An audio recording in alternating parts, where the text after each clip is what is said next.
ഇരുൾ നിറഞ്ഞ കാട്ടിൽ വന്യമൃഗങ്ങളെ ഭയന്ന് ഒരു കൂവള മരത്തിനു മുകളിൽ അഭയം തേടിയതായിരുന്നു ആ വേടൻ. വിശപ്പും തണുപ്പും അവനെ തളർത്തിയിരുന്നു. ഉറക്കം വരാതിരിക്കാൻ അവൻ ഓരോ കൂവളത്തിലകളായി നുള്ളി താഴേക്കിട്ടുകൊണ്ടിരുന്നു. താൻ ഓരോ തവണയും താഴേക്കിടുന്ന ഇലകൾ വന്നു വീഴുന്നത് താഴെയുള്ള ശിവലിംഗത്തിനു മുകളിലാണെന്ന് അവൻ അറിഞ്ഞിരുന്നില്ല. നിശബ്ദമായ ആ രാത്രിയിൽ ആർക്കും അറിയാതെ ഒരു വലിയ പൂജ അവിടെ നടക്കുകയായിരുന്നു. നിഷ്കളങ്കമായ ആ പ്രവൃത്തിയിൽ പ്രപഞ്ചനാഥൻ സംപ്രീതനായി. വെളിച്ചത്തിന്റെ അകമ്പടിയോടെ സർവാലങ്കാര വിഭൂഷിതനായി മഹാദേവൻ അവന്റെ മുന്നിൽ പ്രത്യക്ഷപ്പെട്ടു. ഭയന്നു വിറച്ച വേടനോട് ഭഗവാൻ പുഞ്ചിരിയോടെ പറഞ്ഞു, മകനെ, നിന്റെ ഭക്തിയല്ല, നിന്റെ മനസ്സിന്റെ നൈർമല്യമാണ് എന്നെ ഇവിടേക്ക് എത്തിച്ചത്.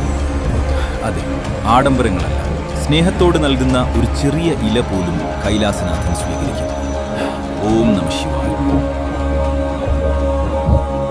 ഈ വീഡിയോ ഇഷ്ടമായെങ്കിൽ ലൈക്ക് ചെയ്യാനും നിങ്ങളുടെ സുഹൃത്തുക്കളുമായി ഷെയർ ചെയ്യാനും മറക്കരുത്.